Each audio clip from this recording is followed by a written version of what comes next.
Colorado could take a big step for their future in this game today. But they are facing Nebraska. Just remember, no sudden movements. Hello, wild thing. Hello. Hi, baby boy. Oh my gosh.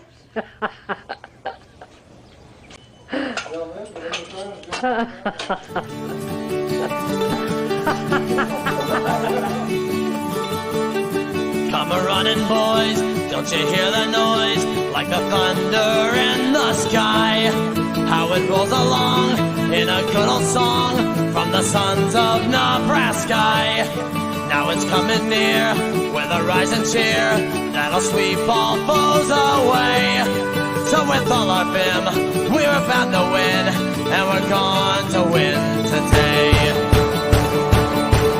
In the days of old, Johnny Vanderbold would just take that ball in hand, and with Benedict right in front of him, they would set sail for the land. Then Doc Eager too, with a chosen few, would be all around everywhere. And before they quit, they would calmly sit down behind that goal post there. For Nebraska and the Scarlet, for Nebraska and the Cream, though they go through many battles, our colors still are seen. And so when one is stand in victory, we will wave them for the team, and we'll always stir a Cornhusker, the Scarlet and the Cream. All right, what's up, everybody? I'm Matt. I'm Jimmy. We're two average guys, and welcome back to the show. Whoop, whoop. What a dub! That's what I'm talking about. You know, that was a game that a lot of people weren't really sure. A lot of people said, you know, I'm kind of scared about the game, kind of worried about the game, not sure how it's going to go. I mean, heard that countless number of times, and for some reason, like I just had so much confidence. I actually scheduled the post I had about Carricker coming on to talk about the win. I had that ready to go yesterday morning, and I said we're going to win. I'm scheduling it. I don't have to go back and worry about it. I just had a feeling that that game was going to be ours. Well, and it was kind of funny because during the week, everywhere, you know, I was kind of reading or listening to, not even just locally, but nationally, it was like everybody was like, "Oh, Nebraska's going to win," and then. I mean, obviously, everybody but Desmond picked Nebraska. No shocker there. No. But on the big noon kickoff, and I didn't watch all of it, so I'm not sure everything. But at one point, they were all kind of like, "Yeah, Shador and Hunter, you know, are gonna have a day," and I'm like, "No, they're not. Well, and even They are not against this defense, man. those are the only two guys that were going to have a day. If anybody had a day, it was going to be those two because those are the only two guys on the team you really have to worry about. And Horn. Horn's good. Horn Jr., that dude's a stud. Yeah, he's good. But yeah, I thought going into that game again, watching our first game, we came out with a lot of confidence. We came out with a lot of tempo, and really played solid throughout the entire game on both sides of the ball. Yeah, for sure. So coming against Colorado, seeing the way they played, I think I said it last week. UTEP to me it's very similar to Northwestern Minnesota over the last couple of years, and very similar to even a team like North Dakota State. I do think guys on UTEP, and if they played North Dakota State, it would be very similar to the game that Colorado played against North Dakota State. That's how much I don't feel like Colorado is a threat at all, and they're not a threat in the Big 12. And they're not going to win very many games. No. I mean, I'm not sure what all their schedule is in the Big 12, but there's some good teams in the Big 12. Mm-hmm. They're going to struggle. They will. I mean, Kansas State, Utah. Yeah. I mean, they're really gonna struggle. But I had confidence in this team from a talent standpoint. We have the talent above theirs. Offensive, defensively, we have the talent. Special teams, again, kind of a toss up. I don't think they're terrible at special teams, but again, neither here nor there. We don't have a field goal kicker, but yeah, we'll get there. I don't know. It's just kind of funny. It's like some of the guys I was seeing yesterday were saying like, you know, that Colorado was better at like every phase, and I'm like, how? Yeah, like their offensive and defensive lines are garbage. Yeah, they're not good. And so I'm like, I guess I like, I guess we'll prove it, and we did. Well, and they're saying that because they made improvements from last year on both sides of the ball. Again, maybe in one game you can say, yeah, against North Dakota State, you guys have bigger players, and but you still struggled. Push around North Dakota State. Yeah. So again, we're bigger on offensive, defensive lines, and I just nothing in me said that we were going to lose that game to Colorado. I just had no doubt in my mind we were going to get pressure on Shedeur and be able to play a really good game. It's a good feeling today because all week I was like, gosh, we have to win this game. Yep. We have to. 100%. And night game, the big old show they do with a lot of recruits, man. That was good. Winning a game like that, really, the game was over after the first half, 28-0. You saw the frustration. Shedeur was just head down the entire game. Looked like he didn't even look mad. He just looked like, what the heck is going on? Like, what is this? And what did I just run into as a quarterback? What are we doing? And then Travis Hunter, the entire game, was bitching and whining and yelling and throwing his helmet and ripping his helmet off and just yelling. He was frustrated the entire game because guess what? He had Tommy Hill on him, and Tommy Hill locked him down. Yep. He still had 110 yards, but at the same time, those were short passes, right? Yards after catch. He wasn't able to get away deep. Yeah, he's gonna have that every game probably.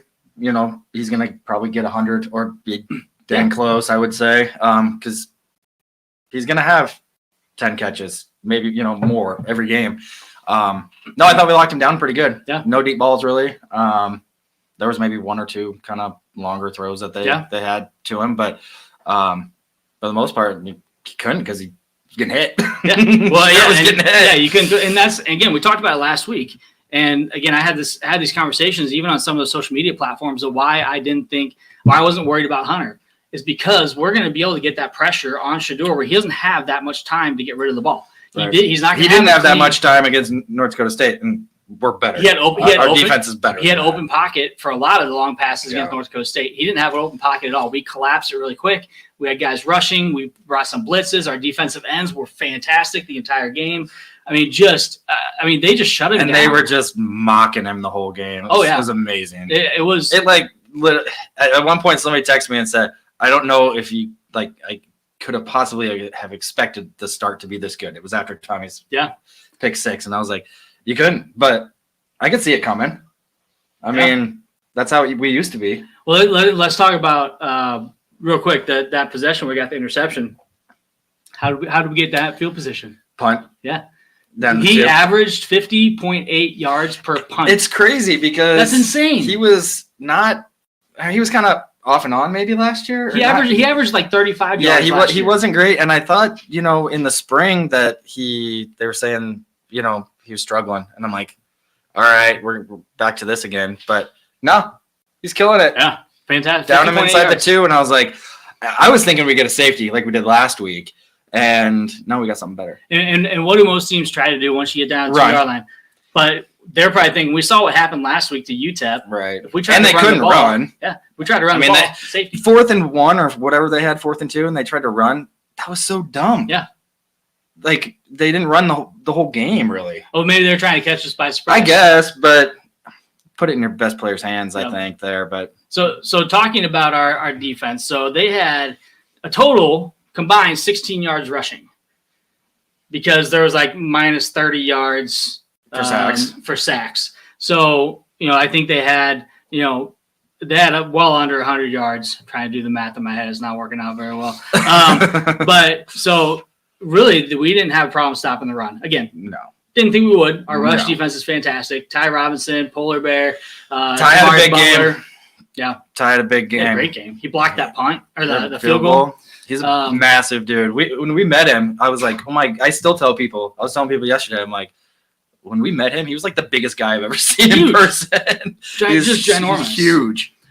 We gave 244 passing yards. Again, as a defense, I'm not worried about that. He had 445 yards. Last week. Not when that's their whole offense. Yeah, that's not bad at all. Especially when they have the top 2 Heisman contenders, right? Yeah, they're 1 and 2 for the Heisman, right? And the top 2 draft picks. Yeah, and they should both. Actually, they're both number 1. Oh, they're both number 1 draft pick. They're gonna have 2 number 1s this year. 1A and 1B or something. 1A and 1B. And they're gonna go to the same team. Yeah, exactly. So again, like our defense, we had 6 sacks. We had a forced fumble. We had the pick 6, and we had a blocked field goal. We didn't have as many sacks as we did last year? I'm just kidding. Did we have 6 last year? Well, I think we had 8. Oh, did we? Okay. 7 or 8. Yeah. I've heard both this week, so I think it was 8. Either way, 6 sacks, 5 on Shador, 1 on the backup. I didn't even know they had a backup, but apparently they do. Because Shador left early. Yeah, he left with 2 minutes left in the game. I mean, again, he was on the sidelines longer than that. If he was really hurt, I would think he would have gone off earlier, but he sure didn't look hurt walking off. He was, Well, and Shiloh broke his forearm. Yeah, Dowdell. On the hit that Dowdell had. Yeah. So he ran him over. Dude, he runs hard. I like him a lot. But, it sucks that he got hurt. It does, because I actually like him more than Shador, but he's kind of, I can't say dirty. He's had some dirty hits. We talked about it the last couple of weeks. He's, I know people were expecting him to get ejected for targeting at some point in the game. Yeah. But no, he just got hurt. Yeah. So that's a bummer. But I did think leaving early. Again, I think it's again that I just talked about the me before we attitude that they bring out of the locker room with Sanders having to lead the way. And he's got his gold chain on, he's got his gold headphones on. It's all about image. And right now they care. Again, Dan Lanning said last year, we're not here for clicks. Right. And we're here to win football games, not get clicks. And so you still see that coming out of Colorado. And when you look at 45 transfer portal guys this year. Right. 45. I can understand I can understand some offensive linemen and maybe a couple receivers, and maybe some guys on defense because their defense wasn't really that good last year. Yeah. But that's too many. That's not how you build a program. I know, like, their recruiting rankings, they had like 5 recruits. Yeah. And because he's just going for portal guys. He wants to win it with the portal. That's not – obviously it's showing that it doesn't work that way. But then you want to go and talk about your defense not playing well enough and your offensive line not protecting. Dude, those are your guys. Yeah. You went and got them from the portal, so you're getting the wrong guys. How about you recruit and develop? Right. But he doesn't want to recruit and develop because guess what? He's going to be gone. I know. And people are saying, oh, is he going to go to Florida State? I mean, good luck if he does. Good luck, Florida State. Yeah, because I just don't think he's ever going to be have a winning culture anywhere because, sure, he's flashy, bringing, some guys, but it's just not a recipe for, like, a winner. Well, and listen to what Rule said after the game. He's like, they have stars. They have a couple stars in their team. Our whole team is star. Our defense, the entire defense is the star. So the way he talks about his team, it's not about this guy or that guy. They asked, who was it? They asked one of the guys, I can't remember who, but they asked him about Dylan Raiola. And was it Bear? Yeah, and they were comparing him with, Shador. He goes, you can't compare the two. He's a dog. He's going to go out there and compete, and we're going to be with him. It's like it's a team attitude, and that's what you want to see. We dominated the line of scrimmage on both sides of the ball. Without a doubt. We'll talk about the second half here in a minute. Something that we haven't really done much of over the years. I mean, we got the Rule the Trenches shirts, but that's like for real. That's what we're trying to do, and that's how you win. 100%. Again, down to the line of scrimmage. That pick 6 by Tommy Hill was so sick. Probably one of the best interceptions I've seen by a Husker player because if you see the still shot of him catching that ball, he was completely stretched out. Mm-hmm. If that was thrown another 5 or 6 inches to the right, it might have been out of bounds, but it also wasn't going to be picked. He lined up perfectly, stretched out, grabbed that ball for the pick 6, and that was awesome. It was a little funny, Dion, after the game, like, he never makes mistakes, especially like that. Like, well, he had one game so far. He threw interceptions last year. Like, he threw an interception at North Dakota State. Like, he does make mistakes. He's still human, as your son, but like he made a lot of mistakes in that game last night. He doesn't get rid of the ball. It will be interesting to see. He will get drafted, and he might go in the first round because teams need quarterbacks, and he's got potential. It's just I want to see him get into the NFL, not have his dad. Yeah, unless his dad goes to the NFL, which is never going to happen. Unless Jared Jones, which he might go after him, who knows? No, they're not going after him. They locked Dak up today. But I just want to see him get onto a team and see, maybe he plays for, a bad NFL team because he gets drafted high, right? And see how he does with a little bit of adversity. Yeah. Because he just kind of seems like he crumbles. Absolutely. Casey here says, when you talk about Shedeur and what he said before the game, he said, there's nothing that you can throw at him that would surprise him. Well, guess what? We threw our polar bear at you.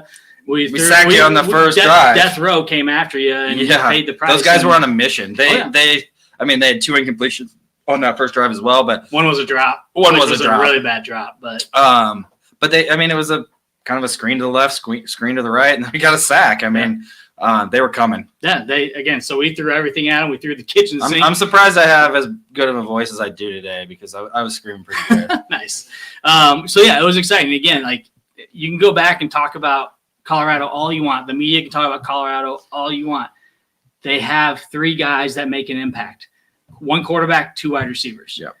If that isn't working, you have nothing else to do. Well, and what was that little running back they had last year? He was like he grew up with Dion, and Dion I think was his little league I have no idea. peewee coach, and he ended up transferring. Oh, goes to show you, Well, again, he's trying to build, and Casey mentioned it on the show here. He's trying to build a culture, but that culture is built on not being able to mesh guys together. You're not having time to build the chemistry. You don't know each other year after year. Well, we have guys that have been playing together for 5 years. I kind of wish we were playing them next year because what are they going to do without Shedeur and Hunter? Yeah. He might be able to bring in a 5-star, I guess, but not with the way they've been playing. No. It's going to be awfully hard. Yeah. Who wants to go? And again, you talk about going to play for prime time. If you want to go and play if you're watching what is happening in Colorado, the culture, he's bringing in big name coaches who have never coached before. Yeah. Brings in Warren Sapp. We got bullets. Well, that's great. We ran through your bullets. So, we blocked your bullets. You can talk all you want. And Warren Sapp is nothing but a talker anyways. He runs his big mouth and ask him how 94 was. Exactly. So it's all about the look. Right now, we're not worried about the look. We're worried about winning games, and we're producing on the field. And we did that, especially in the first half yesterday. We did it really well. Defensively, our defense was on the entire game. Our defense was fantastic. Sherman, what's his name? Bullock. McGahee had a sack. Bullock had a great game. He had a great game. I think just our entire defense, they played as one team, and it was exciting to see the defense that we know that we can have. It was exciting to see them really pull together. It's really fun to watch the defense because, it's not just a couple guys. It's everyone. Yeah. And, it's just it doesn't matter who's in. Even the young guys get in there and they're getting sacks. Yeah. So. Oh yeah, and don't worry, we are going to get to our second half here shortly, guys. So don't worry, we'll talk about the second half. But offensively, Raiola didn't have to be perfect in that game. No, Raiola had to be. He had to be good. He will be. He'll have to be perfect against Ohio State, but he didn't have to be yesterday. And I would actually even counter that. I don't think he has to be perfect against Ohio State. He's going to have to be really good. What he has to do, and most importantly, is protect the ball. Yeah. So again, he doesn't have to be perfect. He's got to protect the ball.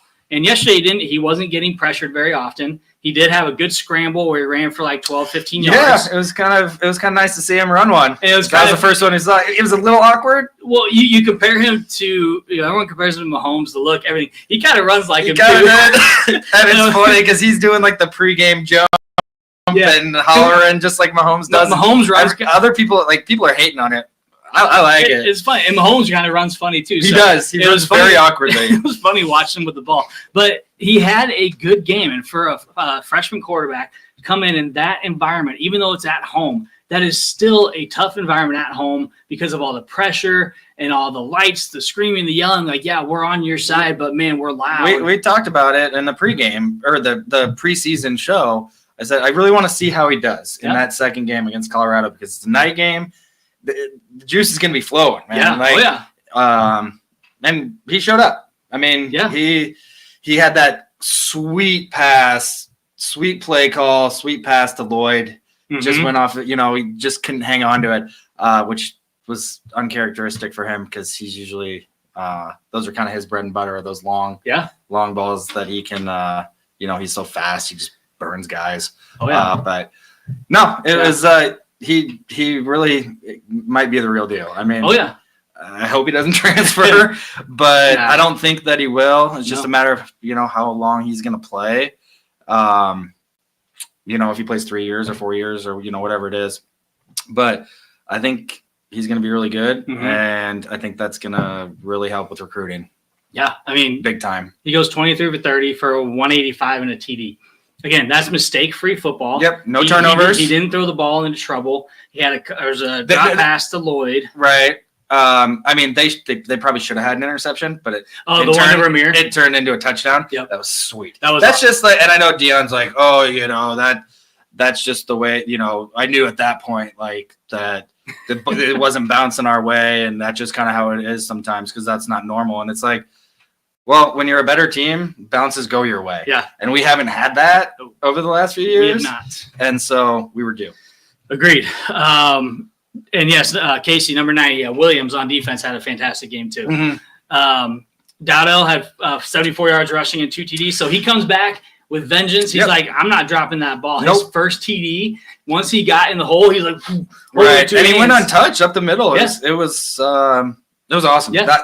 That was my first big scream, I think. Yeah, he covered that ball up. He's like, I ain't dropping this. Yeah. I'm not dropping this ball. And good for him. He had a great game. Ramir Johnson had a reception TD, also had a great game. Honestly, really thought that Ramir, although he didn't get a ton of carries, he had like 30-some yards, I think. But when he came in, he did make a difference running that ball too. And, yeah, man, he was running hard. I didn't really see much of the other guys. But Dowdell I really like him.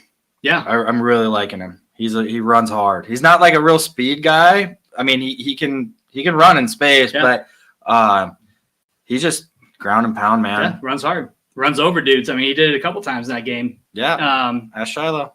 And then Ja'Cory Barney. Yes, he's a stud, man. My God.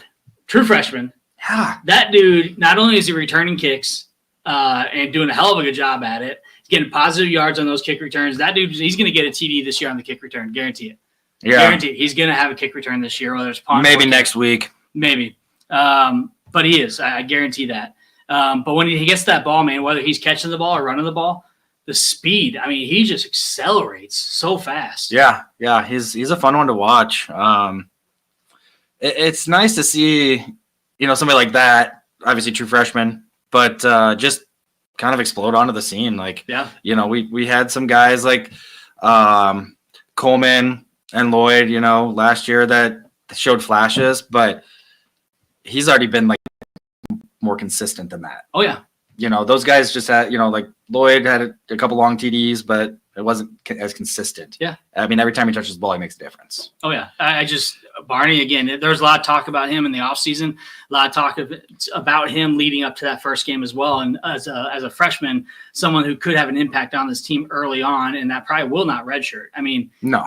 This guy, he's got too much speed, too much acceleration, too much skill to keep him from playing more than 4 games, if you ask me. He's a difference maker, and I think we saw that last night, and we saw some of it on the special teams in the first game, but we saw it last night in a different way, in the way he runs that ball after he catches it. It's just amazing. The guy's so fast.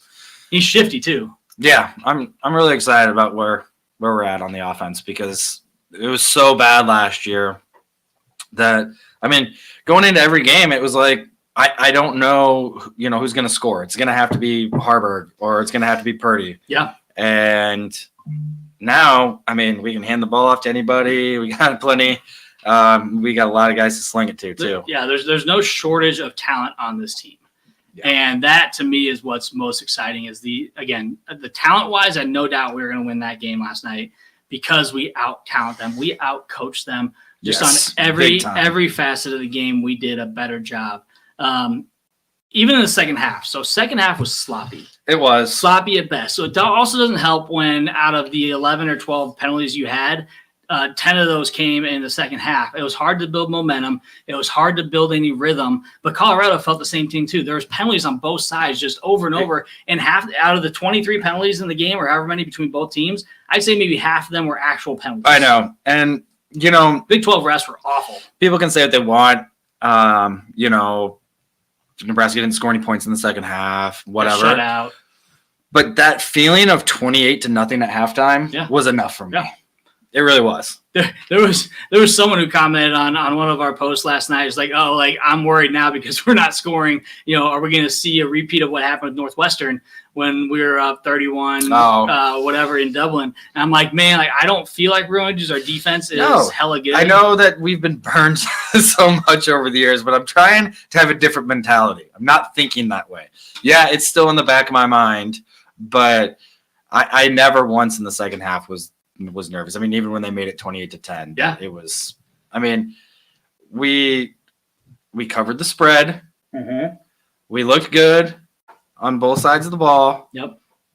Against a team that is not that good. Yeah. And we showed them that. Yeah. And so I was totally couldn't have been happier. Literally. Yeah. And again, go back to the refs. I mean, they made some calls up. They had and Casey just mentioned it. We had a block and pancake. And they called it defense, or they called it holding. And even Colt McCord was like, I think they call that a pancake. Like that's not a penalty. And then they called a block in the back where I don't even know if his hand was on his hip, but they called a block in the back on the return. He didn't even touch him. Yeah, and that was a big return too. Yeah, it was real sloppy, like you said. Just I don't know. Even my mom was texting me like, "That's bull." You know? What did your dad have to say? I didn't talk to him about the penalties. I just talked to him really about Dion and his kid, but I think the refs they inserted themselves into the second half. They didn't need to. Right. That second half just felt so long. Not only are commercial breaks like 10 minutes long now, right? Because you got 50 commercials, but they just didn't need to do it. Like there were so many things they called. They called penalties on them too that to me were just not penalties. Yeah. I just they take so long to review some of these calls too. And then, well, and then they don't call targeting on that one. Yeah. I mean, how was that not? Yeah. I don't know. And they said, and then it was on ours. It's like, what? But here's the thing with targeting, they call it forcible contact to the neck or head area. It doesn't specifically say about using the helmet. It is excessive. So it could be a shoulder pad to the head. That could be called targeting. It was a shoulder pad to the head. And then a helmet to helmet to finish it. So I'm like you have, like, what is it? I think the problem is they don't really know what targeting is. Yeah, I know. But then they throw the flag on Nebraska, and it takes them 5 minutes to actually call something because they don't like what should we call here? Why did I throw a flag? Oh, we'll go ahead and call target. We'll do this. Let's do to me that was just stupid. And whether you agree with it being targeting or not, the refs really tried to take over that second half. Right. When again they did not have to do that. Just kind of slowed down the progress of the game. And when it was 28-0, that place was rocking. I mean, yeah, I'm sure that the boys were feeling good, and so they didn't really need to take it any further. But yeah. Is that a problem potentially moving forward? Like, do we need to keep the foot on the gas? Yeah, 100%. I think so. But in a game like that, I mean, like I said, I'm totally fine with the outcome of the game because it was 28-0 and a half. But against some better teams, you're going to have to keep that foot on the gas. Yeah. Because, the Iowas, the Wisconsins, even though I don't know if Wisconsin's that good, the teams that we've typically struggled with, we're gonna have to. Yeah, we're gonna have to keep going. Yeah, so I didn't like the play calling in the second half. I thought it was very lackluster. I didn't think it was like, we're comfortable with 28-0. Right. We don't need to score anymore. Man, we should have scored 60 points on Colorado. And they were talking about it during the week. They're like, do you think Nebraska gets 60? And thinking it might be more of a shootout type of game. Yeah. I know, some of the guys were saying, like, I got Colorado 48-45, and I was like, our defense is not going to give up 48 points. No. I know they have some good players, but we're not giving up that many points. But and then some guys are like, could they get 60? And I'm like, they could, but I feel like we're going to pull our foot off the gas if that's the case, and that's what we did. But yeah, 100%. It would have been kind of nice to beat them like 50-10, but it would have been nice. And just heads up, we're going to have Carricker. We're going to be giving him a call here in 2 minutes. So we'll have Carricker on the line here shortly. Well, I might have to fill up then. Fill her up, man. I'm going to fill mine up. Again, I think we have the team where we could have scored more points. We definitely could have put up 50. No doubt in my mind that we could have done that. But you know what? Again, at the end of the day, we showed the world, everybody watching, that, hey, we're a much better team than we were last year. Yeah. We have an offense. We have a team that can play, and we have one of probably the best defenses in the country. Again, you can challenge me on that all you want, but to shut down the long ball and shut down Travis Hunter, who, again, you want to call him the best player in college football. Well, if we shut him down and he didn't have any TDs against us, then are we the best defense in the country? I'm not saying we're the best in the country, but I'm saying we're a top 5 defense in the country. Unfortunately, it's going to probably cost us Tony White because he's going to get a job. I had that in my notes, and I didn't want to bring it up because it makes me sad. But I shouldn't have brought it up. It's probably going to happen. It is. But good for, again, he deserves it, man. I absolutely love Tony White. So, but yeah, I'm happy with the outcome. I'm happy we won. And I'm really interested to see what Adam has to say because Adam was at the game. Talked to him a little bit earlier today, so we're going to give him a call, see what he has to say and how he felt overall. But if you guys have any questions for Adam, go ahead and let us know as well. Yeah, that works. So, all right, let's. You're good on your mic. I'm gonna get him on here. Whoop. Maybe there we go.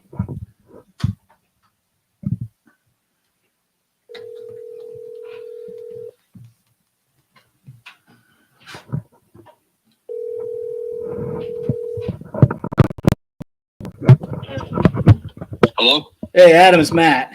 Two average guys. Yeah. Hey, How's it going? Good. How are we doing today? Well, we beat the crap out of Colorado, so it's pretty good. Yeah, it really can't be much better, could it? No, it went pretty well. Didn't just win, but dominated them. So Yes, sir. Nebraska's actually, I don't know if you guys have heard, they're ranked Yes. 24th and 23rd. So been too long for that. So it's exciting times. It sure has. First time ranked since 2019, so it feels pretty good. And we've been talking about the offense and the defense, and haven't quite got special teams yet. But really wanted to hear from you, Adam. I'm assuming you were at the game again last night. Yeah, and the stadium, it was a phenomenal, just electric atmosphere. It's been too long since Memorial Stadium's been like that, and we need it to be like that a lot more often. 100%. I mean, is that the loudest you've ever heard the stadium? Probably. Yeah. I mean, there was a game my senior year. We went into overtime, and we were trying to get the call from the defensive coordinator, and the Mike linebacker finally got the call, and he says it in the huddle, and I can't hear him. And I'm right next to him. So we're walking to the line. I'm trying to get the call, and I still can't hear him. I look at Titus Adams, who's the D tackle next to me, like he's 1 foot from me. And I can't understand what he's saying. So I put my hand in the dirt, having no idea what the call is because I can't hear the guys 1 feet from me.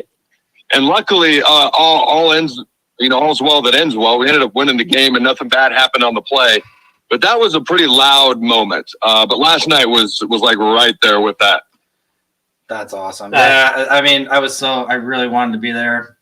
My wife just had twins a month ago, so unfortunately I wasn't able to go. But I felt like it was probably kind of had that 2014 Miami. That was nuts. So I was really it was rocking, I'm sure. So Adam, focus on defense here. Obviously, a fantastic defensive performance. What was one or two things that really stood out on the defensive side of the ball that you thought was in particularly a way to help us win the game?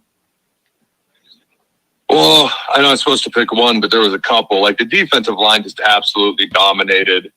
You look at Nebraska's offensive line, and you've got every single guy who's starting for us right now has started for Nebraska in the past or multiple other Power 4 schools in the case of Micah Mazuka. Mm-hmm. And you have 158 total career starts between our offensive linemen, which is top 5 in the entire country. And you look at Colorado, none of them were there 6 months ago, and none of them have ever started a game for Colorado. They have no cohesiveness together.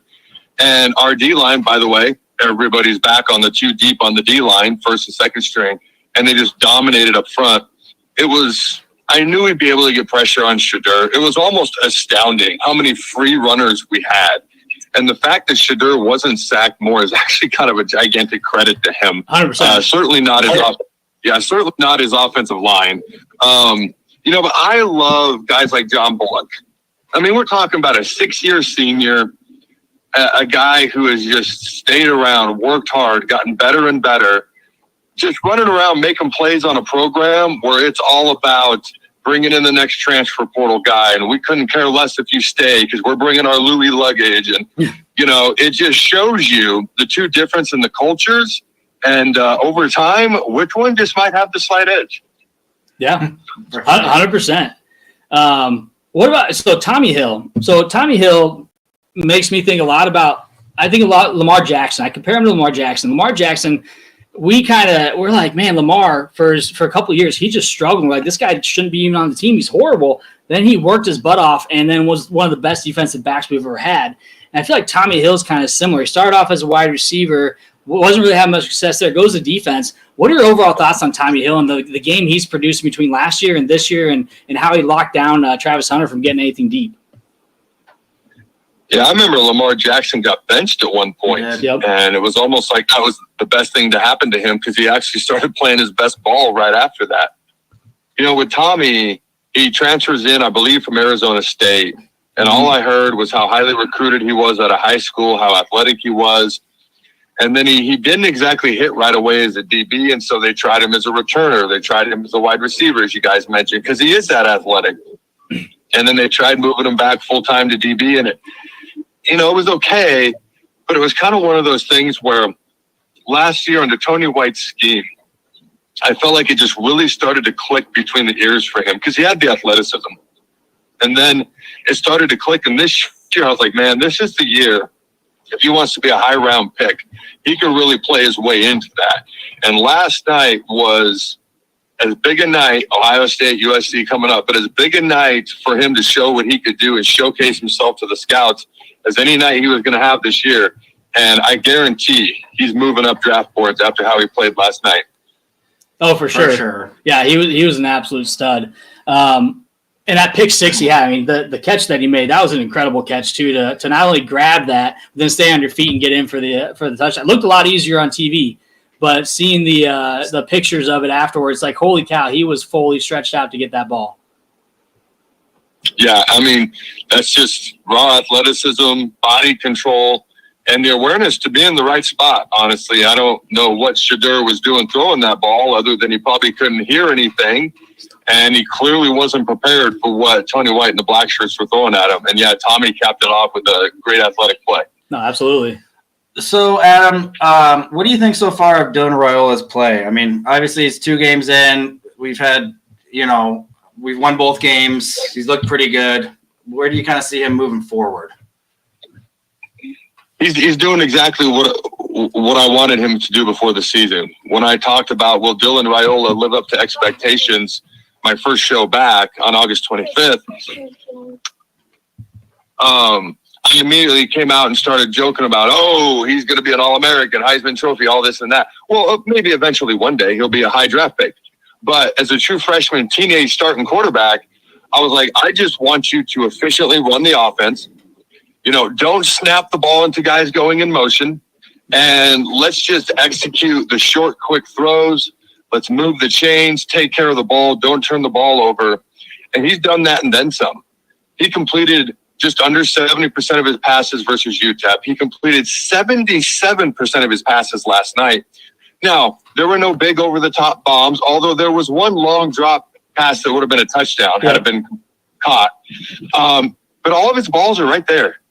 I can hardly think of a pass where the incompletion was really on him. Either it was a great defensive play or the receivers, pass catchers could help him out a little bit more because it's right there. Like, I don't know what more you could ask of him. He keeps his composure. He executes the offense. He's doing the little things, and he's taking care of the football. And he's doing, the second half of the game, nobody's really thrilled with that. But outside of that, like, when you watch him, he's doing exactly what I asked of him to do, because my expectations for him for this year were to just complete 60% of his passes, have a 2-to-1 touchdown to interception ratio, which, by the way, it was 1-to-2 a year ago, and to just efficiently move the chains. And he's done that and then some. So I think he's been exactly what Nebraska needed so far. Well, and he's even, had a few balls that he's thrown away. And in the past, I feel like we've tried to maybe force some balls, but he's with it enough to know, hey, I'm just going to throw this one away. And he even, ran for the first down on that one. Yeah, I think that Adam, to me, is as a freshman quarterback, seeing him know and be aware of his surroundings to get rid of the ball when he needs to is something you don't see a lot of freshman QBs do. They do try to force it. You even see, I mean, we've talked about it about Shedeur Sanders. Part of the problem why he gets sacked so much, he does not know when to get rid of the ball. He'll keep running until he tries to find an open receiver, and it's too late. He's on the ground. And so really love what I'm seeing from Dylan when it comes to getting rid of the ball when he has to. For sure. Yeah, I would agree with that. It's interesting because I was just going to say, I remember when I entered the regular season, and I said, we got a lot of freshmen on this team. You know, if you transport yourself back to October last year, I said, how are they going to handle the intensity and everything, you know, playing 1 versus 2 versus Wisconsin in a couple weeks? And if you remember, we ended up winning that particular match. And she was really kind of unfazed in her answer. She goes, so many of these girls have been in so many high pressure situations in their club volleyball teams over the years. It's not really that much different. There's just a few more eyeballs. And when I watched Dylan, this is a kid who started for 3 or 4 years in high school. And yeah, they bounced all over the place and he transferred like almost every year. But he's also used to going to a new place and learning a new playbook and starting over and over again. It's like nothing to him. And it's like he's done this for the past 3 to 4 years of his young life. It's just a few more eyeballs now, and I don't think it really phases him that much. Yeah, no, very good point. We do have a question from one of our online listeners. So Casey Millard says, you know, do you like how Rule is not afraid to move players to different positions? It does seem to be working with guys like Hill and Bullock. And do you want to see more of that happening? And we've even seen it with who's the guy who went from fullback to wide receiver or tight end. Can't remember who that was. Bonner. So Bonner's playing a new spot. Do you like how Rule does that and how he's willing to, you know, let them try new things? You know, it's interesting because the day before the spring game, I sat in Rule's office and I chatted with him for 45 minutes. And one of the things he said was, and he started talking about recruiting because everyone wants to go after the 4 and 5 star guy and all that. And it's almost like too easy because you're taking your own evaluation process out of it and you're just trusting, you know, 247 Sports or whatever. And you're just going off these star rankings. And then if it doesn't work out, it's like, oh, well, the kid was a 4-star. You know, we brought in the right kid. It just didn't work out. But they have their own evaluation process at Nebraska. And he says a lot of times we'll see something in a kid that somebody else won't, and it doesn't get a fan base jazzed up. You know, and you've got to have basically the guts to believe in yourself and your own process. And you've got to be willing to do this something may not be seen as exciting by your fans, or it may actually do the opposite of excite them in the moment. He's like, but you got to be willing to do what you believe is best, despite whatever public opinion may or may not be. And so when it comes to moving guys in positions, it's not just recruiting, it's coming in and, oh, you know what, this guy actually might be better suited over here, or this guy might be better suited here. And then you've got to be willing to take the time to develop them. A guy like Deion Sanders is never going to do that because he wants already developed guys. And then he's certainly not going to take the time to develop you in a new spot. And where Coach Rule, his whole thing is recruiting our guys, retaining our guys, and then developing our guys and whatever's going to work best. And so he has a philosophy that honestly I think every coach should have, but it takes some huevos to have that philosophy, because if it doesn't work, it's way more likely to hear public outcry. And so Rule is doing a great job in just following with what he believes and kind of letting the chips lay with fall where they may. I forgot my own saying. Let the chips fall where they may. Yep. And, you know, it's kind of like when I do my show, you know, it's like, oh man, you know, you can go with what the trendy thing is. You can go against it. You can do whatever. And I always come back to, I'm going to do what I believe is best. What I believe is best is my truth, and I let the chips fall where they may. And so that's how he, as a football coach, obviously not a host of a show like you guys are or I am, that's what he does. It's a little harder to do in his spot, but I think he's doing a great job. As far as do I want to see more of it? If he thinks guys need to be moved, then I want him to move guys as much as he does or doesn't think that needs to happen going forward.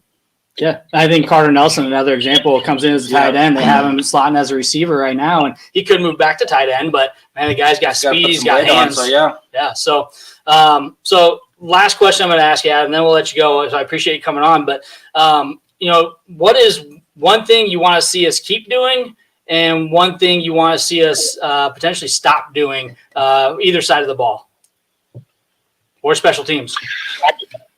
Yeah. Let's see. One thing to keep doing would be protecting Dylan Raiola up front. One thing that's really helped him is he hasn't had a ton of heat consistently on him at all. And as experienced as he is in high school and as talented as he is physically, he's still a teenage true freshman starting a quarterback. So if we can protect him, that's going to allow our passing game to be better. It's going to allow us to keep the turnovers down. It's going to open up holes for the running game, which then ricochets to the defense, can be more aggressive because you don't have to worry about the offense putting you in bad spots. It just ricochets throughout the whole team. So something I'd like us to do better, I'd like us to be more special on special teams. Yeah. Just in general. Make a 32-yard field goal. Don't allow a block punt. Don't allow a kickoff return to our 37-yard line. Like, in this third of the game, let's be a little bit more special on special teams. 100%. I like it. I like it. So Adam, again, we appreciate you coming on the show. I know you got Character Chronicles tonight. What time's that at? Yeah, that's going to come out at 6 p.m. Central Time on YouTube, and I'll post it everywhere on social media an hour later. But 6 p.m. Central Time on YouTube. There you go. Fantastic, right, guys. watching. Yeah, make sure you follow Adam at Character Chronicles. Check out his website. He's got a lot of great podcasts up on the website, a lot of good content. Adam, as always, love having you on the show. Appreciate you jumping on, and we'll hope to see you down in Lincoln this year.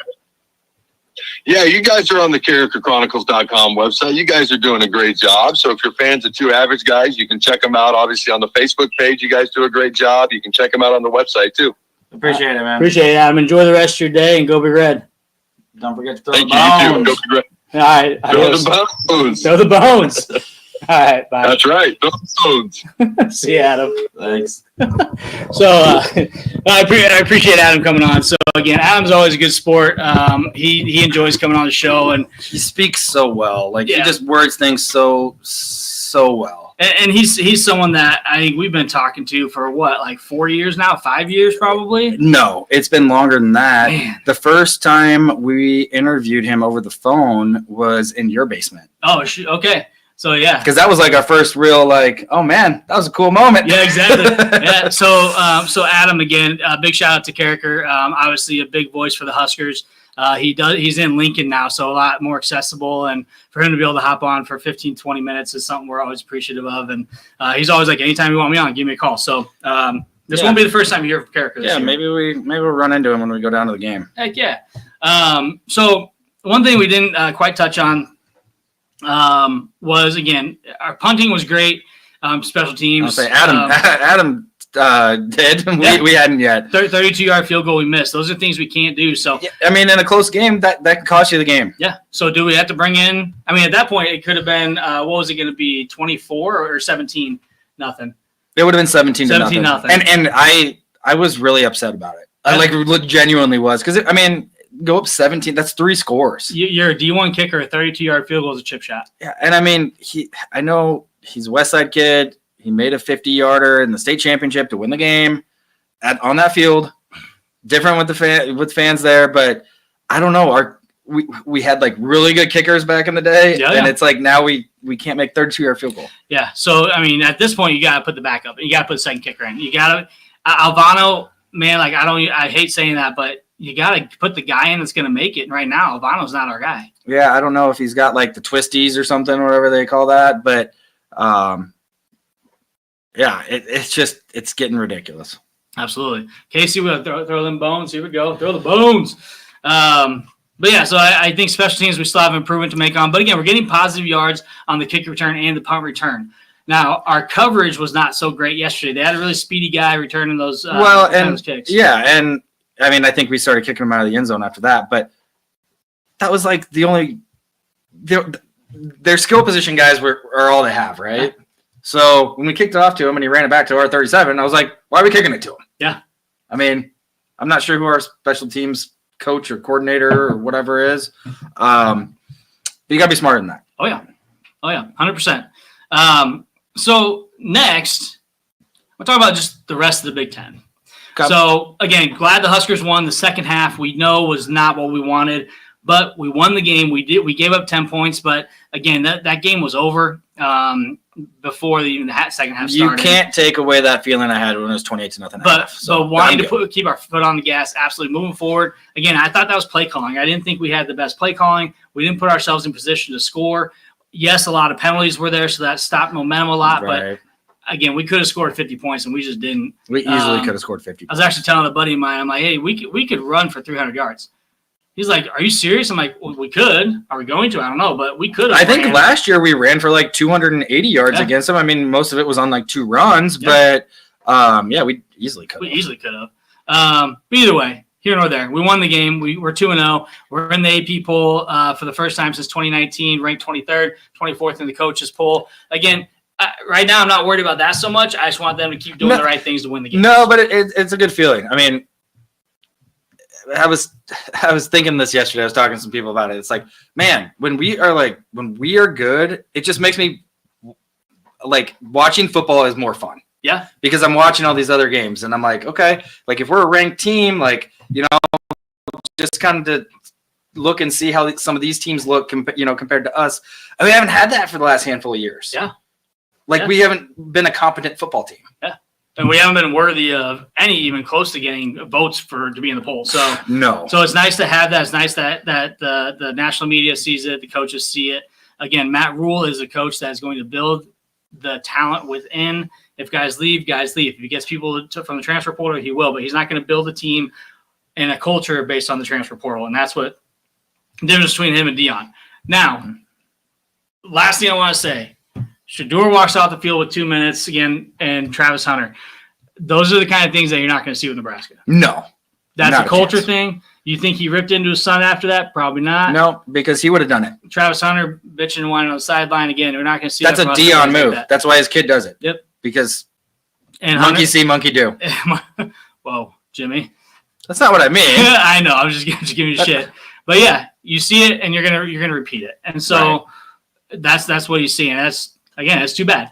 Yeah, it is. I don't. Shedeur is an athlete. Yeah. The guy has an arm. Yeah, he's great. He could be a really good quarterback. Like I said earlier, he's got a lot of potential. I'd like to. I do want to see how he is when he gets on an NFL team. Wherever he lands. See when he has adversity and he doesn't have his dad and he doesn't have his buddies. Yeah, but right now again, it's a mentality where he thinks he's the best, which quarterbacks generally do. But you got to have some humility, and hopefully he gets a little bit of that after last night. Throw at us whatever you got. We're not going to be surprised. Well, we got you, buddy. All right. So you want to go on? So I don't want to talk about Colorado anymore. Not the rest of the year because we're done with them. All right, the rest of the Big Ten. So Friday night, Northwestern lost to Duke in double OT. I didn't catch any of that game. Yep, they lost in double OT. That was just a boring game. I started watching. I'm like, this is so boring. So I stopped watching. But Northwestern does not look good. Texas absolutely just whooped Michigan. They did. Anybody who thought that game was going to be close, I'm not sure why. Texas, after watching Michigan in the Mike first did. game, after watching Michigan in their first game against Fresno, I'm like, Texas is going to destroy Michigan. Yeah. And they did. I mean, that just wasn't really much of a contest for Texas, and it was pretty much an easy win, and Michigan just didn't have any answers. Top 10 matchup at the Big House. That Michigan fans haven't been used to that. I mean, they've been pretty good for the last few years. I mean, obviously they won the Natty last year. They went to the playoffs before that. That was a wake-up call as to where they're at. After losing Harbaugh, they lost a lot of their talent from last year. A lot of guys went 13 to guys, I think. Yeah, I mean, a lot of their starters, got drafted. So is this the downfall of Michigan? It might be. Do we see some years of misery? They sacrificed everything, including cheating, to win a championship. Are they going downhill for a while? I think so. Relevant? A little bit, at least a little bit. Well, I think part of it is just they still definitely have talent, especially up front on both sides of the ball. I think part of it's going to be the parity in college football with the 12-team playoff. You're seeing some challenging teams right now that are playing really good. Part of that, again, is NIL, because now, hey, I may be a small school, but I can go after these guys because we do have some money that we can pay them. Right. And so you're seeing some of that competition increase probably because of NIL, transfer portal. And, hey, I can't play here, but I can go to Boise State or your Kyle McCord. I can go and play for Syracuse. Ohio State hates me. I'm going to go play for Syracuse, and I'm going to go win some games there. Right. And so you have a lot of talent being spread across the country now because of things like transfer portal and NIL. Yeah, definitely. Do you even see it with some of the teams. Sorry, like Nebraska gets in the top 25. No, we'll get there, but Northern Illinois gets in the top 25. Boston College gets in the top 25. Teams that haven't been in the top 25 for a while. So. And it's early. It's early in the season still. Like Georgia Tech, they got beat by Syracuse yesterday. So Penn State and Bowling Green. I mean, talking about a close game, they scored a touchdown with like 4 minutes left to pretty much seal the deal. But Penn State, I mean, another week where they just didn't play. They kind of struggled. Yeah, I know. Last week was a little different story with the weather delay. Virginia Tech and it was West Virginia. They kind of handled them, but that was a lot closer than I was expecting yesterday against Bowling Green. A lot closer. Then you got Minnesota, Rutgers, Washington, Ohio State, USC, and Indiana all dominated. Indiana scored 77 points. Yeah, I told you that's the one game that kind of makes me nervous. Indiana does? Yeah, it's on the road. I'm still not too worried about Indiana. I told you, between Rutgers and Indiana, I think I don't know. We're a lot better than even I was expecting. I still think we got a lot of room to improve. We do. And hopefully we see those improvements over the next couple games. Iowa loses to Iowa State on a field goal as time runs out. It was a crazy game, man. Awesome. It was. That first half, it was 13-0 at halftime, and I was like, man, Iowa might get another shutout here. Iowa State couldn't do anything. I was like, I don't know if Iowa State's going to get a first down. The first down they got was from a penalty. And their quarterback had thrown for like 6 yards, and I'm like, they're not going to be able to do anything. Yeah. Came back in the second half, and it was 19-14 or whatever, and I'm like, oh, wow, okay. And then, I did see a clip, too, of Memorial Stadium. They had the game that they showed the final field goal that they made. Nice. They had it up on the big screen, and everybody was freaking out, so that's cool. Yeah, and it is funny because – I watched the beginning of the Iowa game. I'm like, man, like they could blow Iowa State out because Iowa State looks awful. And the second half was just a completely different story. And Iowa State had enough momentum, and Iowa they just don't have all the weapons on offense to keep scoring points. The fact that they scored 40 the week before, I'm surprised about. But what was it, 6-0 at half? So they just it was 3-0 at half last week. So Cade McNamara, he's still not. He just didn't look good. Their running back's good. Yeah, he's good. And I mean, they can open some holes for him because they do have a decent offensive line like they always do. But he did not look good throwing the ball. He's not very good. I'm surprised he ever started at Michigan, to be honest. Yeah, from watching what he's seen, and maybe it's just due to the injury coming back. I don't know, but I don't see him very good. So Iowa loses. Always a good day in Nebraska when Iowa loses. And people were talking about Iowa making the playoff. Not that they still couldn't, but. They still got to go through us. That was a rough loss at home. It was up 13-0 at half. Michigan State defeats Maryland on a last-second field goal as well. I think 1 second was left on the clock when they made it. So Michigan State gets a Big Ten win, and that was at Michigan State, I believe. Okay. If I remember correct. So field goal to win. Wisconsin wins by 2 touchdowns over South Dakota. I was going to say, it was close. I didn't see it. I didn't watch any of it. I just saw the score, and I was like, man, they are not up by much. Yeah, Wisconsin, again, it's not South Dakota State. Like, South Dakota State was the FCS national champs. South Dakota State would probably beat them. Probably. Wisconsin, I'm just not impressed with the first 2 games. They're not clicking. Something is not clicking with that team, and they're not as good as they have been. And again, we go back to that now what we're seeing with even linemen and other teams being able to get these big guys up front. Does Wisconsin not have the trenches like they used to have to help them win games? Do not have the running back or the quarterback. The quarterback's never been their strong suit, but being able to run the ball and play really good defense has always been a strong suit. Right. They're not giving up a lot of points, but they're not scoring a lot of points. Right. So, I don't know. I guess we'll see. We do play them. So, Illinois wins at home against number 19 Kansas. Yeah. Probably their first top 25 win, and I don't even know how. No, I think they Bielema's had a few. I think they with Illinois? Yeah. Yeah. I'm pretty sure he has. I think they knocked off Penn State or something. I'd have to go back and look, but or maybe they knocked off Wisconsin when Wisconsin was ranked. Maybe. That might be what I'm thinking of. But either way, a great win for Illinois. And we play them in a couple weeks on a Friday night, so we're gonna have to show. Yeah, we're gonna have to show up for that game. Got to bring that crowd again. Bring those, the for shots sure. And the likes. Yeah, absolutely. Who else we got? Oregon. Oregon squeezed by Boise State, 37-34. Now I didn't even know that until this morning. Because that was a late game, wasn't it? That was very much a very back and forth game. So I didn't even, I didn't see anything until today. And I was on Peacock, so I couldn't watch it. But I have Peacock. Anyways, so they end up winning by 3. Now that game was really back and forth. I was kind of following the score here and there, but Oregon, struggled with Idaho, struggled with Boise State. Now Boise State's one of those teams where they're like, hey, if we're talking about someone outside the Power 5, Boise State's probably going to be that next position. Them or Memphis they're the top 2 teams that people are thinking are going to make it in. Yeah, but I think Boise struggled last week too. I think they won in a shootout. So, I don't know. Oregon, not quite as impressed with them as people were talking about them. Couple weeks in. New quarterback. Yeah. Dylan Gabriel's supposed to be the stud from Oklahoma. I was never really that impressed with him as a quarterback, but he's still probably putting up good stats and probably did last night. But I don't know. We'll see. Last 2 games I want to talk about outside the Big Ten because that's all the Big Ten games. Oklahoma won 16-12 over Houston.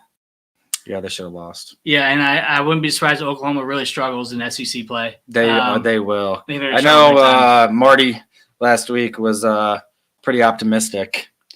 But yeah, they're gonna. I'm not sure who all they play in SEC play, but if they got Georgia, if they got Bama, if they got Tennessee, and obviously they play Texas, they're gonna get rolled up in a couple of those games. And Venables is going to be on the hot seat according to Oklahoma fans. Yeah, for sure. To the fan base. Another game, $1.4 million to go and play at Notre Dame, and Northern Illinois goes and beats Notre Dame. Let's save the best for last. At Notre Dame. I have a buddy who's a big Notre Dame fan. My brother's a big Notre Dame fan. They don't have a quarterback. Yeah. Riley Leonard is he's not very good. He's not good. He's and really they think he's really good running the ball, but he's not going to win these games running the ball. And Northern Illinois and welcome to the family, pal. We lost to him too. I get it, Notre Dame, but man, you're supposed to be a top 10 team, and now you drop 13 spots after barely winning last week and losing to Northern Illinois, an unranked team. Northern Illinois, they're always one of those teams that's just like kind of hungry to prove themselves. Prove that they're somebody when they're a non-Power 5 or Power 4, whatever you want to say now. I had a buddy that went there and he always said, don't sleep on the Huskies, man. And then, we lost to them, but that was crazy.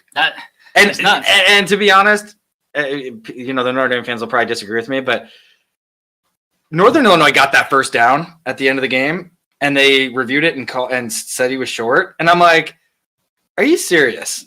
He was not short. He clearly was like a football length past the first down, which would have ran the clock down and they would have kicked the field goal and won as time expired. In turn, Notre Dame got a chance at a 62-yard field goal, which didn't end well. So, but no, I couldn't believe it. I mean, like I told you, I saw Notre Dame scored right away, and then I was flipping through and I saw, oh shoot, they're down 10-7. Yeah. Maybe I'll turn it on until they pull away, and they never did. Yeah, Notre Dame's got some work to do, but I think it starts at quarterback. Their defense is pretty good. But really the running backs are always good. Yeah, the quarterback play is just very mediocre right now, and I think they're going to struggle to win games. They can't find a quarterback. It's kind of been the Marcus Freeman era for them. They lost to Marshall a couple years ago. They've lost the big games, kind of how they've been over the years. I mean, they beat Texas A&M last week. That was one of the biggest games of the week last week. Well, then you turn around and lose a game like that. I don't know. I don't know where they go from here, but Northern Illinois, good for you. You made $1.4 million. Yeah, and their coach cried on the field after. That's a huge win for that program. It was fantastic. And the coach even talked about it. He's like, it's hard for them because their best players are getting cherry picked to to bigger schools. Yeah. And so, some of their guys have stuck around, and that was the biggest win in that program's history for sure. Oh, yeah. I mean, coming in and beating Nebraska, but at Notre Dame as number 6, when they came and beat Nebraska, Nebraska was terrible. Yeah, we were not. Yeah, no, we were not ranked number 6 in the country. So, but anyways, that was a crazy weekend. It was a fun weekend of football. It was. Again, it was like old times. It was weird. It was weird. Notre Dame lost. Iowa lost. Nebraska won. We're ranked. It's weird. Colorado lost. What a good day. What a good Saturday. Oh, for sure. And we got NFL today. So we got more football on today. Looking forward to next week against Northern Iowa. We'll be back at Backswing Brewing next Sunday at 1:30. We are live every Sunday at 1:30 p.m. Central Time. So Ross, you don't get your updates, just put it on your calendar. 1:30 every Sunday. We got you, buddy. But I really enjoy everyone that showed up today. Kara, what's up? She was at the game and now rewatching to hear the commentators. But Kara, what's up? So appreciate everyone joining the show. We didn't even talk about that. Colt McCoy looked like he was about 12. He did, and they were not good. Very, very dull and boring, much like Colt McCoy's NFL career. Much like Colt McCoy getting ragdolled by Sue. I said to someone, I'm like, maybe we need to send Sue up there just to scare the crap out of him and make him crap his pants, because that might have been funny too. Because we know he would have been running away if he saw Sue. Did you see Johnny Rogers and Crouch banging the drum before the game? No. Oh, I was watching on Peacock. So Crouch had a drum. Nice. And like an NBC drum. And they were both banging. Nice. Yeah, Bud Crawford leading the guy. That was sick, man. That was so sweet. Man, I wish I would have been down there. But all right, guys. Once again, appreciate you joining. 1:30 every Sunday. We'll be live at Backswing Brewing next week. Feel free to come out and join us at Backswing over in Eagle Run. Great place to hang out. Really good beer. Come grab a drink with us, hang out, and we'll talk football. So yeah, they got a bunch of TVs. Then pro football will be on. Yep. So that'll be fun. Awesome. Once again, I'm Matt. I'm Jimmy. We are Two Average Guys. Appreciate you coming on. Enjoy the rest of your Sunday. We'll see you next week. Go Cowboys.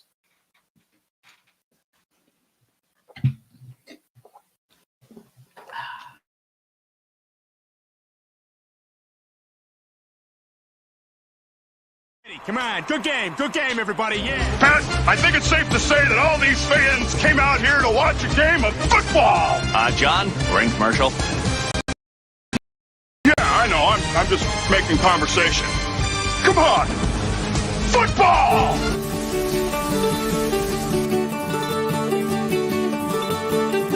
Come a-running, boys, don't you hear the noise? Like the thunder in the sky.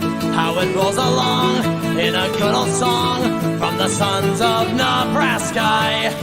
Now it's coming near with a rising cheer that'll sweep all foes away. So with all our vim, we're about to win, and we're going to win today. In the days of old, Johnny Vanderbold would just take that ball in hand, and with Benedict right in front of him, they would set sail for the land. Then Doc Eager too, with a chosen few, would be all round everywhere. And before they'd quit, they would calmly sit down behind